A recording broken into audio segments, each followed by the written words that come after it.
have, and I look forward to working with you. Thank you, Mr. Chair. Thank you, Senator Wicker. Let me recognize Senator Shaheen, please. Thank you, and congratulations to each of our nominees this morning. Thank you for your previous service and for your willingness to continue to serve if confirmed in these important posts. I want to begin also with you, Mr. Del Toro.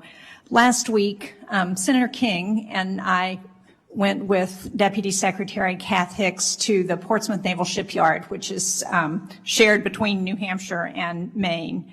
And one of the things we looked at was one of the first shipyard infrastructure optimization projects that is in the works at the shipyard to more than double its dry dock capacity, make it much more efficient. They are making great progress. It was very impressive to see what's happening there. Unfortunately, there are also significant cost overruns with the project. Now, if we're going to keep our nuclear subs operating, we've got to ensure that this project gets completed. So I would ask you, if confirmed, what steps do you intend to immediately take to ensure that this project remains on schedule and to address future cost overruns? Senator, it's incredibly important to ensure that all of our platforms, all of our projects remain on cost and on schedule.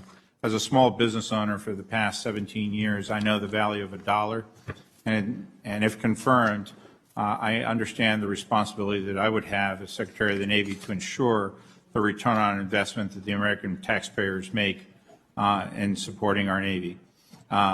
It's incredibly important, and I have tremendous amount of experience both in the Navy and in the private sector in managing projects.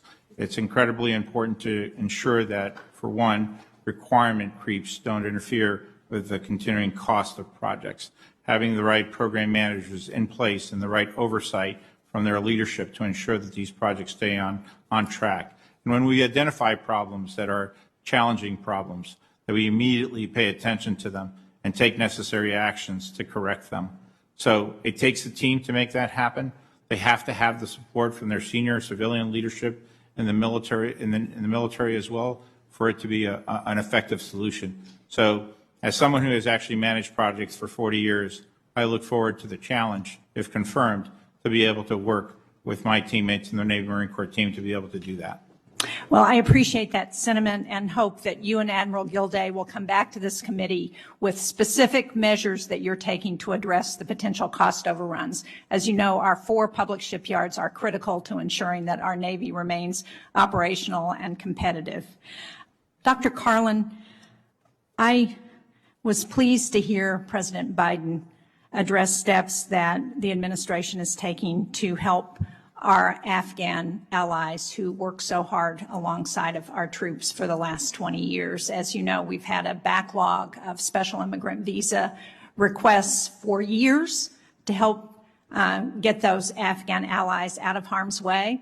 Right now, we have thousands in the queue. So can you talk about what you would like to see, if confirmed, to help ensure that we can make sure that those Afghans who helped us aren't threatened by the Taliban, them and their families, and then killed? Senator, my understanding is that there's an extremely robust effort across the department and indeed the interagency on this exact important issue that you raise. And if confirmed, I would absolutely prioritize, frankly, our unparalleled network of allies and partners, which is not only the right thing to do, but it also is what sets us apart from strategic competitors. Well, thank you. I keep hearing about the robust effort, but we haven't seen the particulars on that effort, and I think it would be very important for Congress to see exactly what the administration is proposing. So I would urge you to look into that as soon as possible, if confirmed.